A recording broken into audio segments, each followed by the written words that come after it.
Welcome to my channel. ఈరోజు నేను చేయబోయేది మేకకాల కర్రీ. ఎలా చేయాలనో ఈరోజు చూద్దాం వీడియోలో. మేకకాలకి బాగా ఉప్పు పసుపు వేసుకొని బాగా కడుక్కొని పెట్టుకోవాలి. ఇవన్నీ మనం ఇప్పుడు ఏంపుకొని మిక్సీ పట్టుకోవాలి.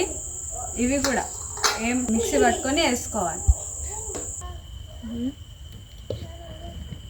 తగినంత నూనె వేసుకోవాలి. మనము దీంట్లో ఆనియన్, ఒక టమాటో ఇవి పట్టుకొని పెట్టుకున్నా.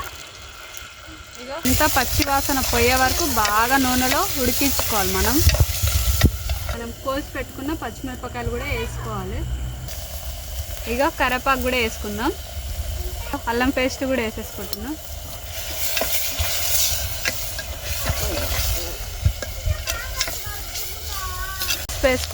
వేసుకున్నా. ఇప్పుడు కారం వేసుకుంటున్నా, తగినంత వేసుకుంటున్నా. మేకకాలు వేసుకుందాము మనం ఇప్పుడు.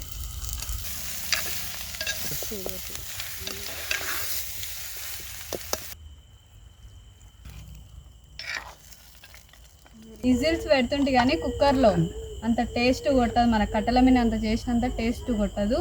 అందుకనే ఇట్లా చేస్తాం. కట్టెల పొయ్యి మీద చేస్తేనే బాగా వస్తుంది రుచి అని. ఇగో ఊర్లో ప్రశాంతంగా ఇట్లా బయట కూర్చొని చీకట్లో రాత్రి పూట మనం ఇట్లా వండుకొని బయట కూర్చొని తింటే ఎంత బాగుంటుందో.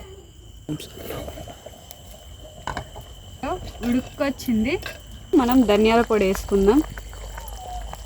ధనియాల పొడి ఇందాక మనం మిక్సీ పట్టుకున్న పొడి కూడా వేసేసుకుందాం. మటన్ మసాలా ఇంకా కలుపుకొని 10 minutes ఉడకబెట్టేసుకుందాము. అయిపోతుంది. ఇంకా కూర అయ్యింది.